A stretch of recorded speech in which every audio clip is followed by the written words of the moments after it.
Hola.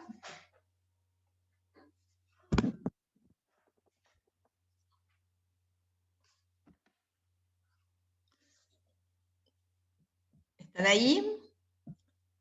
Sí. Ay, bueno, bien, bien. Bueno, ¿se va entendiendo hasta ahora esto del currículum? Sí, profe. Bien, bien. ¿Y cómo se va complejizando la mirada del currículum?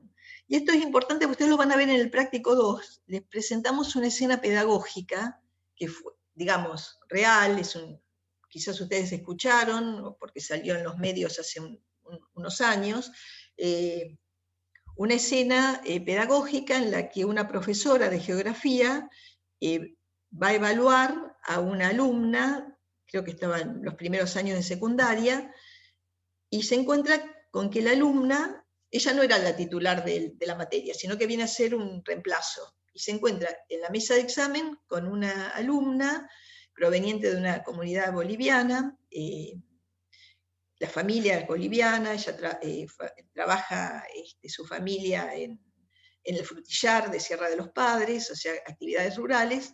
¿Y qué es lo que encuentra? Que la nena dice que no sabe nada. Cuando le pregunta sobre los contenidos de geografía, supongamos para primer año, que se supone que la chiquita había estudiado y se iba a presentar en la mesa de examen para rendir su materia, le dice a la maestra que no sabe, que no a la maestra, a la profesora. La profesora toma una decisión pedagógica, una decisión didáctica diferente. ¿Y qué es lo que le va a proponer? Bueno, a ver, pero ¿qué es lo que sabés? ¿Qué sabés de la zona? ¿Qué sabés de tu comunidad? ¿Qué sabés de...? Y ahí, acá Lucía dice, sí, esa historia nos la presentaron en problemáticas. Bueno, la historia que se la presentaron en la otra asignatura, en problemática educativa, es la que nosotros les vamos a presentar en el trabajo 2, ¿no es cierto?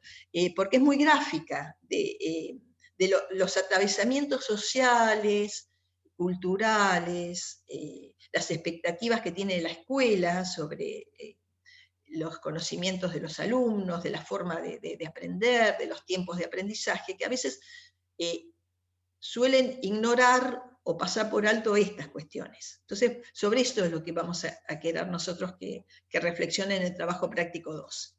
Entonces, un modelo, una mirada curricular ajustada a lo modélico, al plan de estudio, y solamente yo voy a ver si como docente yo creo que aprender es que me repita todos esos contenidos que había en un plan de estudio y el estudiante no lo hace, lo voy a reprobar. Eso es una mirada del currículum muy acotada y muy tradicional. Si soy un docente que tengo una mirada más compleja de lo que significa el currículum, voy a tener en cuenta esa dimensión social, cultural, emocional también, que atraviesa la subjetividad de mis estudiantes. La tengo que tener. Es una mirada totalmente distinta de lo que significa enseñar y aprender, que se aleja de una mirada positivista, cientificista, y se acerca a una mirada realmente pedagógica en el sentido profundo, ¿no? De esto de acompañar en el proceso de aprendizaje a un estudiante teniendo en cuenta todas las cuestiones que concurren en este caso en un examen, por ejemplo. Bueno, lo van a ver. Y la idea nuestra es que puedan relacionar esto que estamos hablando de currículum con esa escena pedagógica. Ese es el sentido. Juliana, ¿querés decir algo? ¿O alguien quiere hacer un comentario?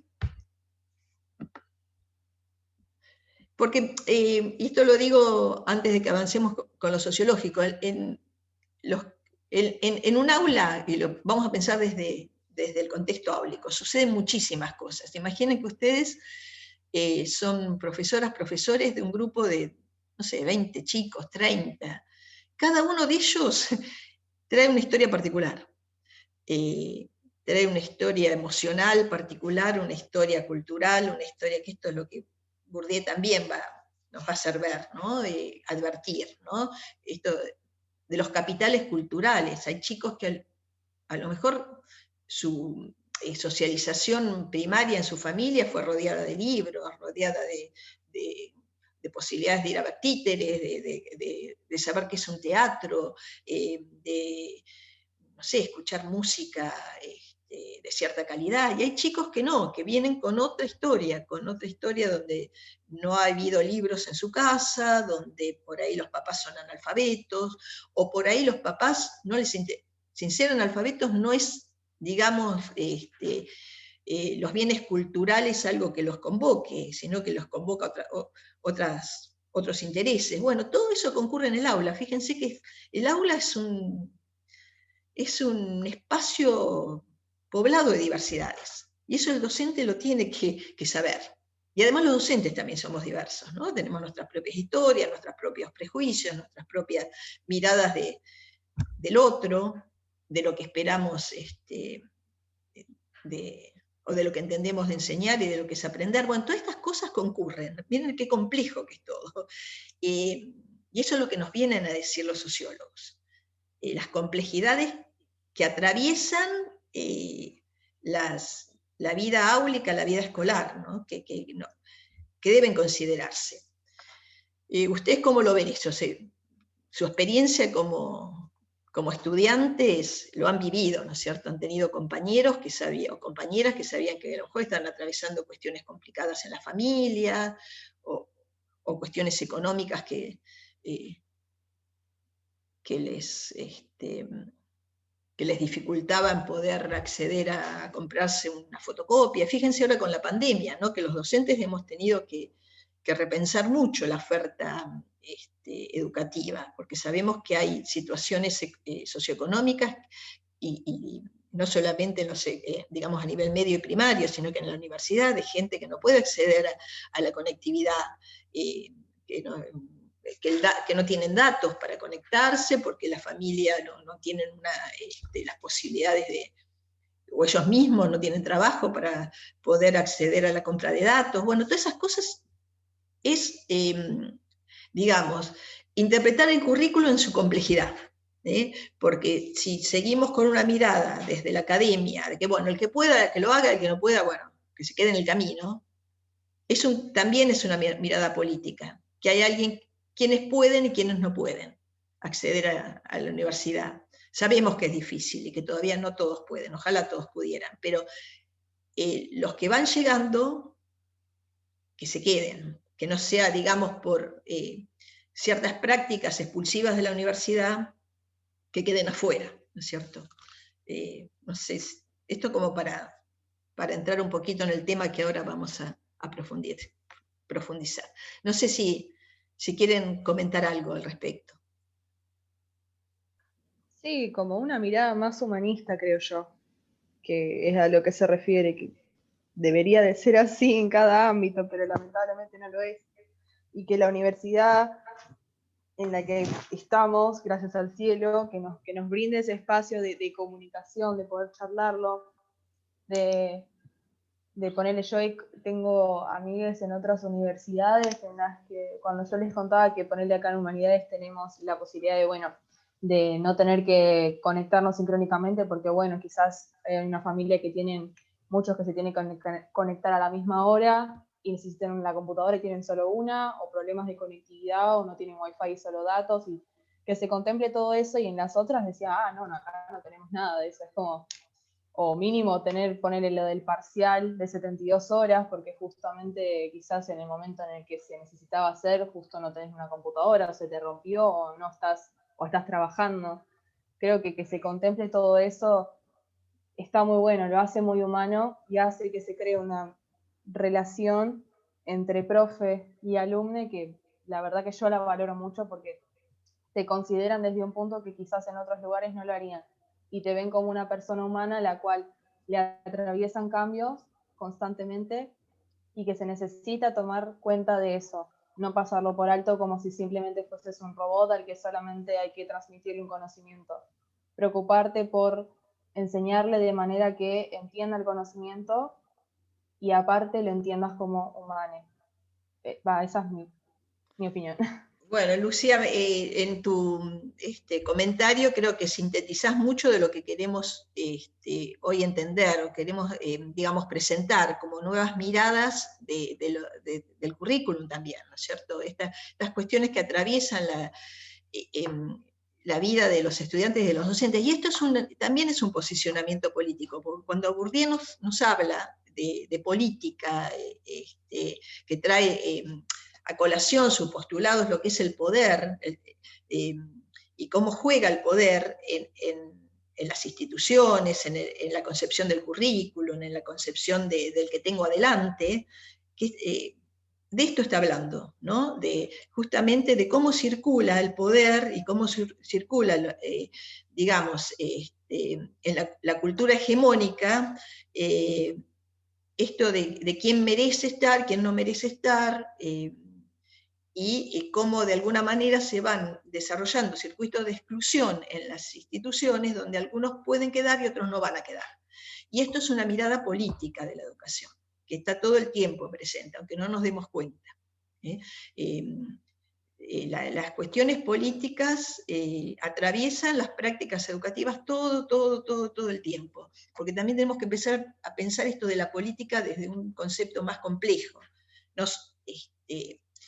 Como que la política es algo externo a las instituciones educativas, sino que las atraviesa todo el tiempo.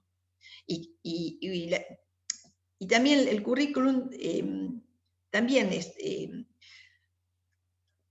está atravesado por esto de a quién voy a enseñar y a quién no voy a enseñar, a quién decido enseñar y a quién no. Cuando yo restrinjo la posibilidad de acceso a la educación, estoy de alguna manera, con mis decisiones pedagógicas o las decisiones institucionales, estoy diciendo, hasta acá pueden, los demás no pueden. Pero esto es muy sutil.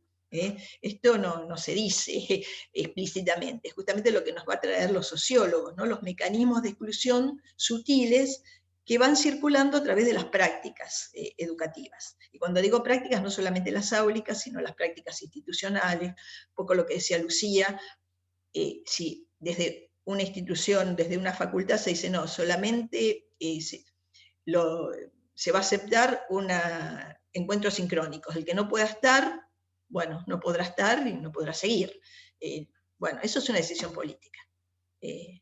Así que bueno, está muy bueno el ejemplo. Bueno, les voy a seguir con esto que veníamos viendo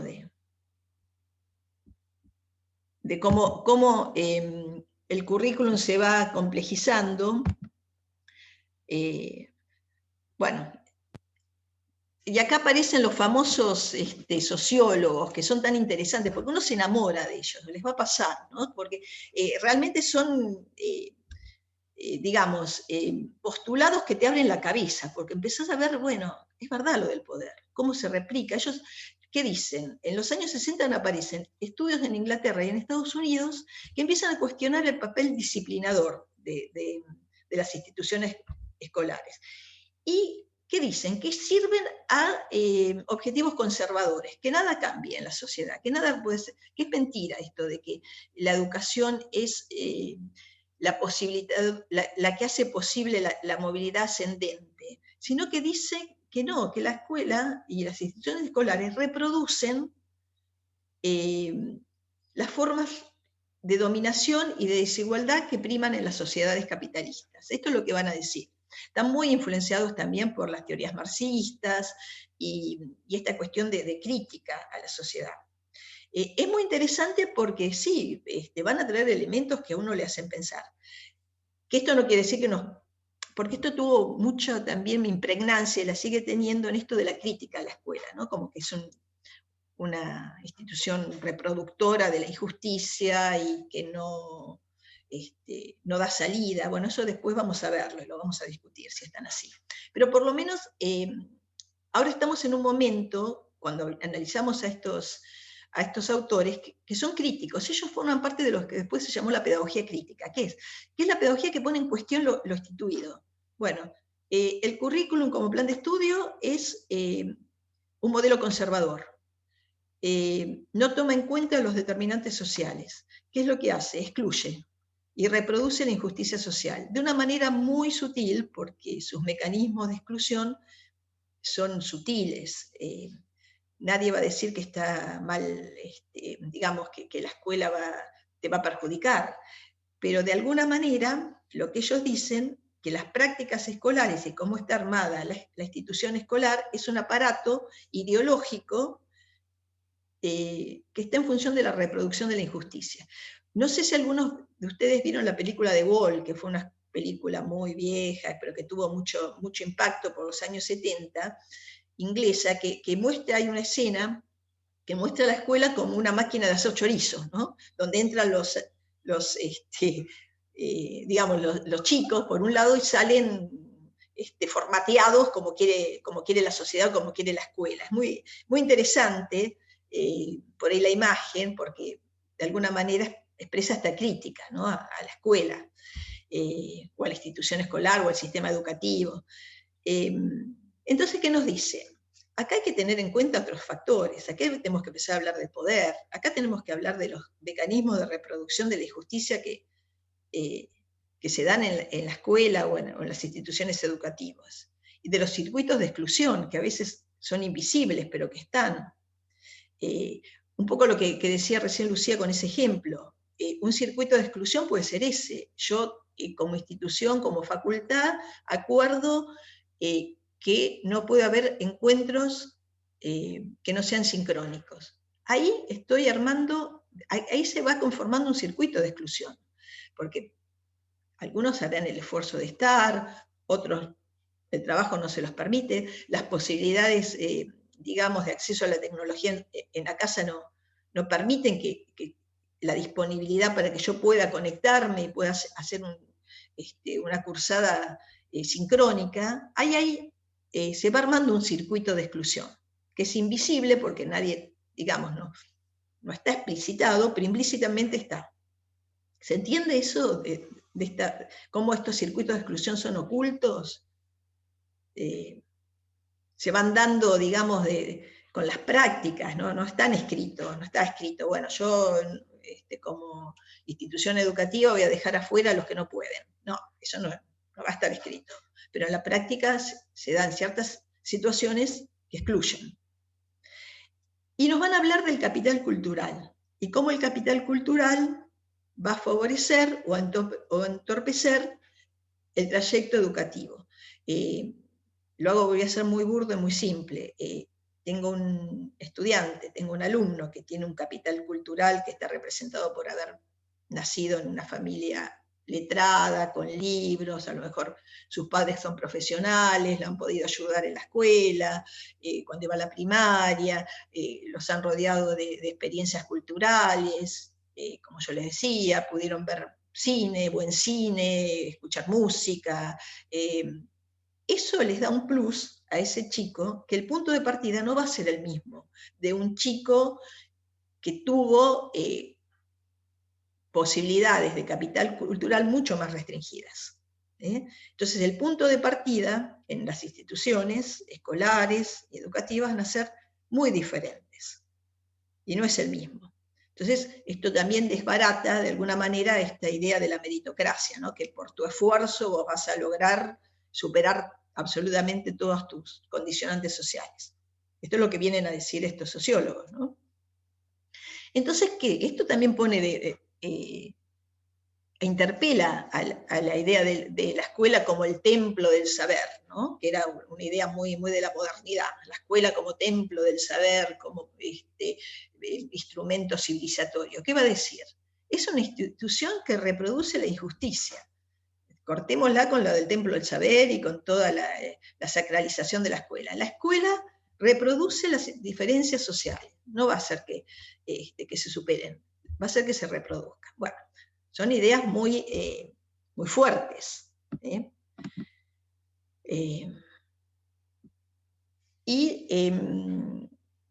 Que esta perspectiva, ¿qué va a decir? Que todo lo que ocurre en la escuela es parte del currículum. El currículum no es solamente lo que está escrito, sino lo que pasa dentro de la escuela.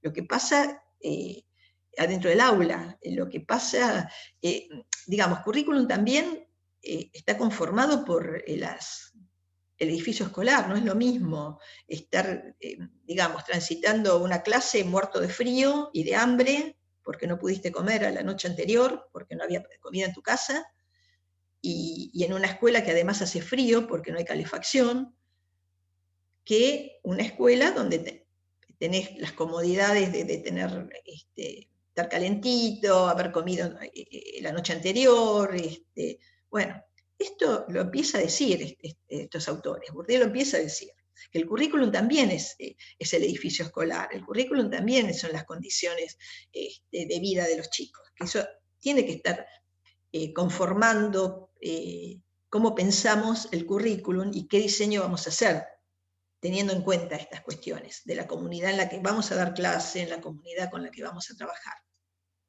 Y se aleja entonces de una mirada normativa, ¿no? De lo que hay que enseñar solamente, sino realmente las posibilidades de lo que se va a aprender realmente en la escuela. Bueno, introduce nuevas herramientas conceptuales para pensar esto, como veníamos diciendo, que es el poder, los circuitos de exclusión, el capital cultural. Es interesante porque son muy, digamos, son conceptos muy, muy de interpelación a la escuela, muy fuertes, ¿no? Y también, alrededor de esos años, Jackson, que es un pedagogo, también va a publicar un libro que es un clásico para pensar el currículum, que es La vida en las aulas, y que va a introducir un concepto nuevo que nunca no se había pensado, que es el concepto de currículum oculto. Entonces, ¿qué dice Jackson? Va a decir que, además del currículum explícito, lo que está escrito, ese librito que tenemos que comprar o ese documento que bajamos de internet los docentes para ver, bueno, a ver qué tengo que enseñar en primer año de historia de una escuela media, eso digamos, está escrito. El diseño curricular, yo lo bajo, lo tengo en la mano y ahí hay una serie de prescripciones y de objetivos, bueno. Pero además, lo que va a decir Jackson, además de lo que está escrito ahí, que todos los docentes lo tenemos que tener y conocer, hay algo que tiene que ver con este concepto de currículum oculto. Entonces, ¿qué es el currículum oculto? Son todas esas experiencias formativas que en la escuela se dan y que no son explicitadas. Por ejemplo, todo lo que se aprende y que no está escrito. Por ejemplo, a levantar la mano, por ejemplo, para ir al baño. Eso no va a estar escrito en el currículum, digamos, el diseño curricular, pero se aprende. ¿Cómo lo aprende? Lo aprendemos porque si no somos sancionados. Si el chico se le ocurre irse al baño sin pedirle permiso a la maestra, se lo va a sancionar o se le va a llamar la atención y le va a explicar, no, vos te tenés que quedar, tenés que pedir permiso a la maestra. Eso es para dar un ejemplo. Millones de cosas pasan que no están escritas, pero que las aprendemos. Si se me ocurre estar en, no sé, es el día del 25 de mayo, estoy en el acto escolar y se me ocurre empezar a chiflar y a cantar, voy a ser sancionado. Bueno, ¿qué voy a aprender? Que hay ciertas ceremonias, ciertas prácticas escolares donde yo tengo que estar muy, digamos, muy sujeto a mi cuerpo, donde no voy a poder hacer lo que quiero. Y de esto, si nos ponemos a pensar, hay millones de ejemplos, que vamos aprendiendo en la escuela ciertas cuestiones, y se van a traducir en actitudes, en conductas, que no van a estar escritas, pero que van a estar internalizadas. También voy a aprender que hay cuestiones que van a estar legitimadas que se hagan en la escuela y otras que no. Voy a aprender que hay y cuestiones también no solamente de normativas, sino también culturales, ¿no? Cómo es visto, a lo mejor, no sé, yo vengo con un lenguaje de mi casa poco pulido, porque es el lenguaje que aprendí, y la escuela me hace notar que eso es un lenguaje menor, que no está bien visto, sobre todo, por ejemplo, si soy un alumno del interior y hablo de cierta manera, digo, bueno, porque vino la Silvia. No, no se dice la Silvia, se dice vino Silvia. Bueno, de alguna manera ese chico está aprendiendo, entre comillas, que su lenguaje es menor y no tiene la misma legitimación social, no es un lenguaje culto que el que la escuela propone. Eso también se aprende y no está escrito en el currículo. ¿Qué es lo que está bien, lo que está mal, lo que está bien visto por la sociedad, lo que no está bien visto? Todo eso se va aprendiendo en la escuela. Y a eso es cuando refiere Jackson con la idea de currículum oculto, que es un concepto interesante.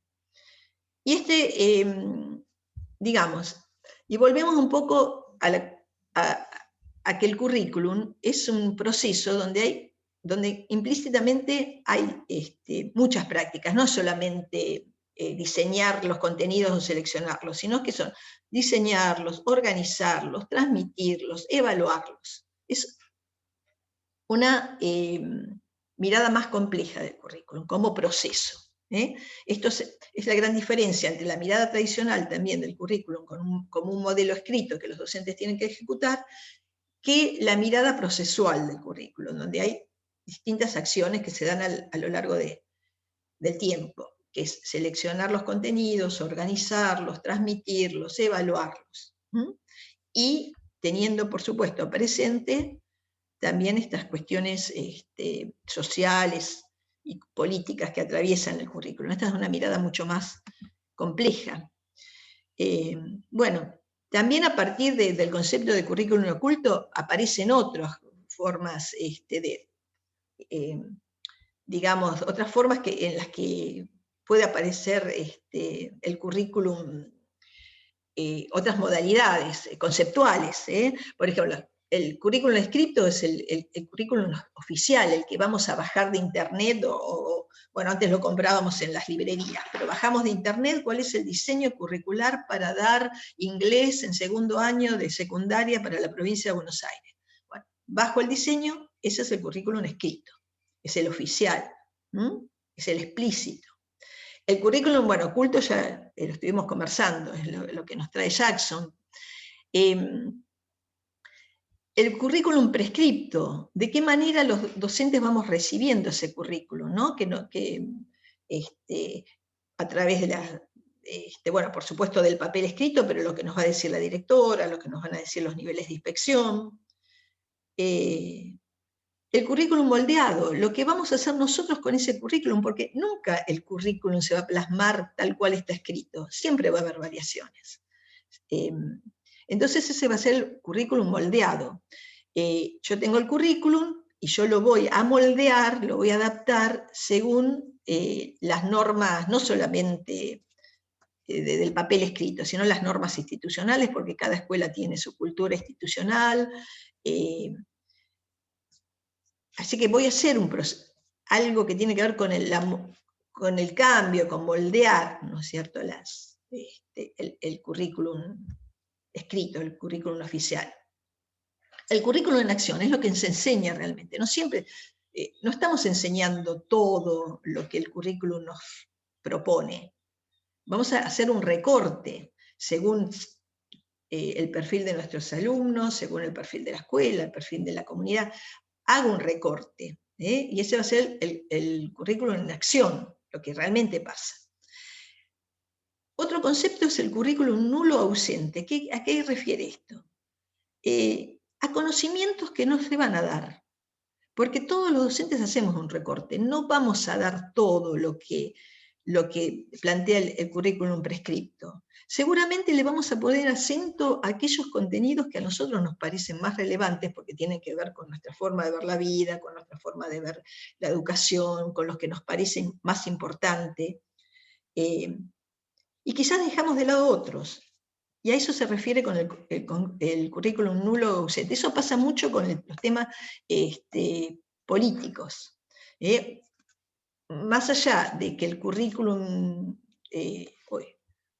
nos queda poquito, más allá que el diseño curricular,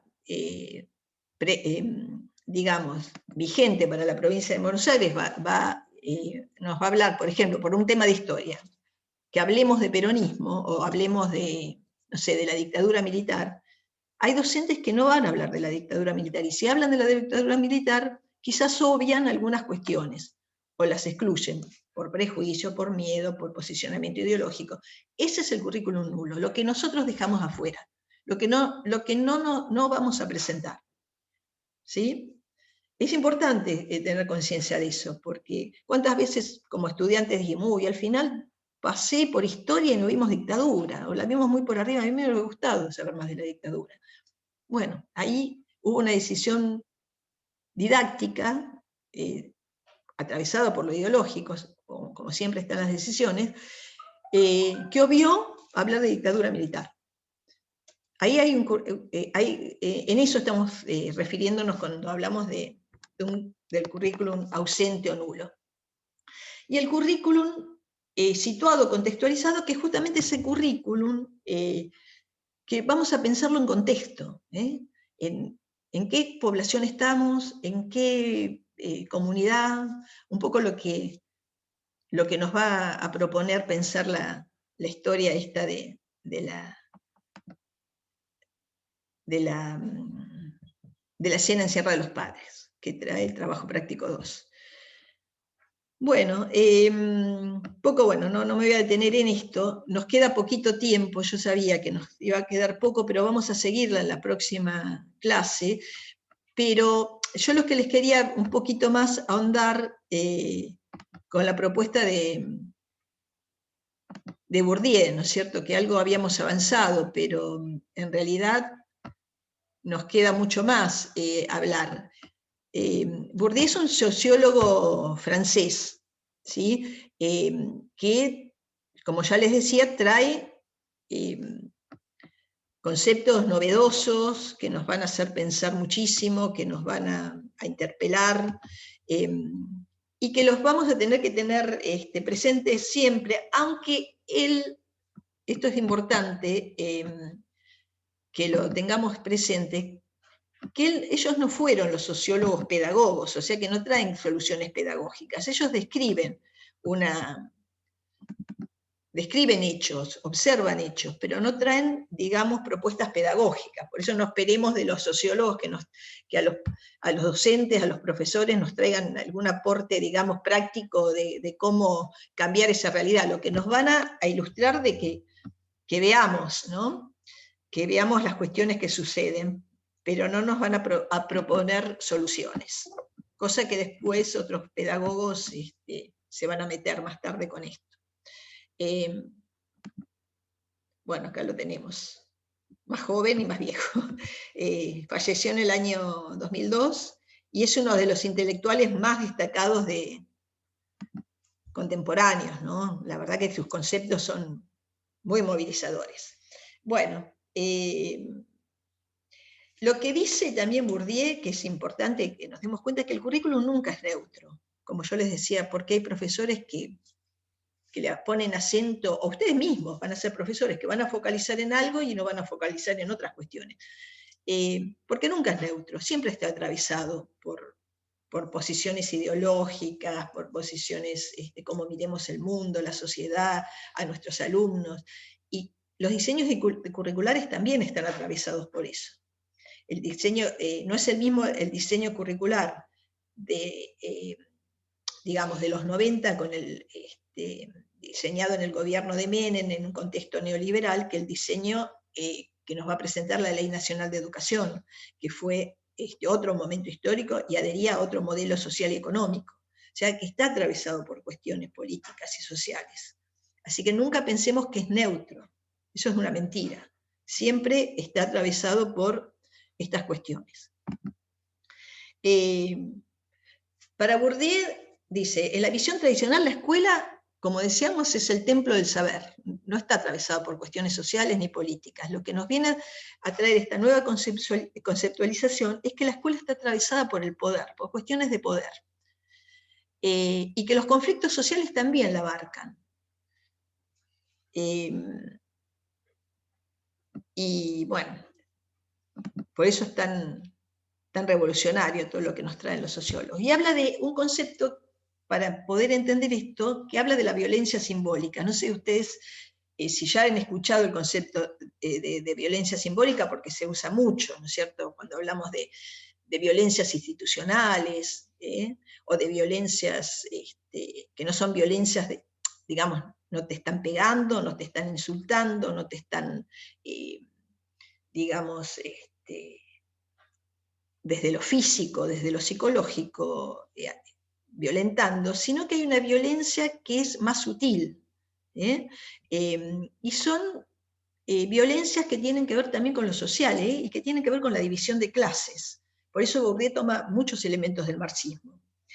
Y va a decir que las clases sociales van configurando ciertas ideologías y van legitimando una cultura oficial que es vista como la legítima, como la valiosa, como la buena. Un poco si lo llevamos a la época de Sarmiento, esto es civilización y barbarie, digamos, hay una violencia simbólica hacia el que no es como creemos que tiene que ser. Digamos, y se va a traslucir en prácticas, ¿no es cierto?, por ahí falta de consideración o menosprecio hacia el otro, al que no representa las características de esa cultura hegemónica, al que no es blanco, al que no es letrado, al que no es, al que no pertenece a cierto nivel económico.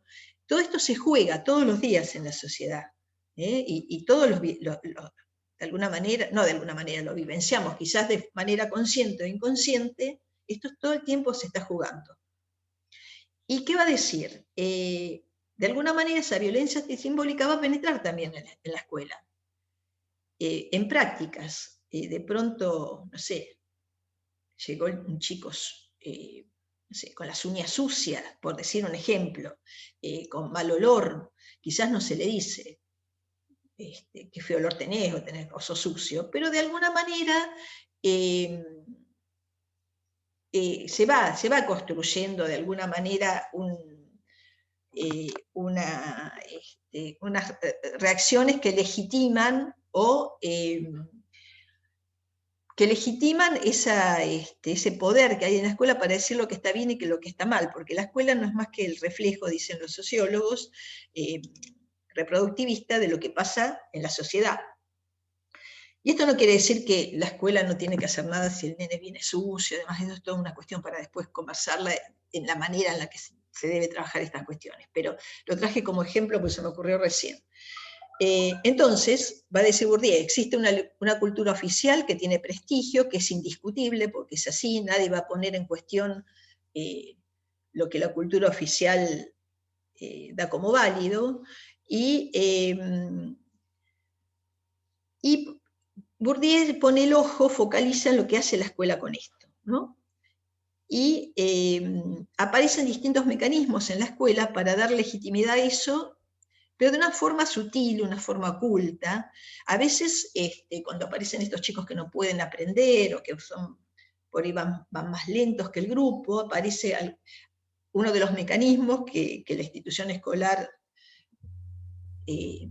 se han visto, que es la psicologización. Bueno, este chico no aprende porque tiene un nivel cognitivo más bajo que el otro, y habría que hacerle un test de inteligencia, entonces se le aplica el test de inteligencia, da una inteligencia más baja que los demás, se lo deriva a educación especial.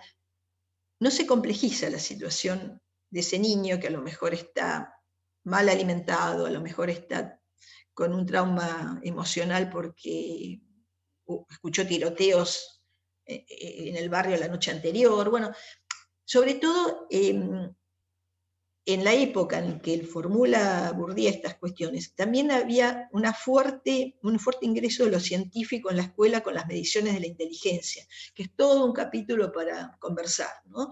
Y él tiene un artículo muy interesante que se llama ahora se me olvidó el nombre, pero pone en cuestión esto de las mediciones de la inteligencia, ¿no? Cómo la ciencia, el positivismo, entra a las instituciones educativas a través de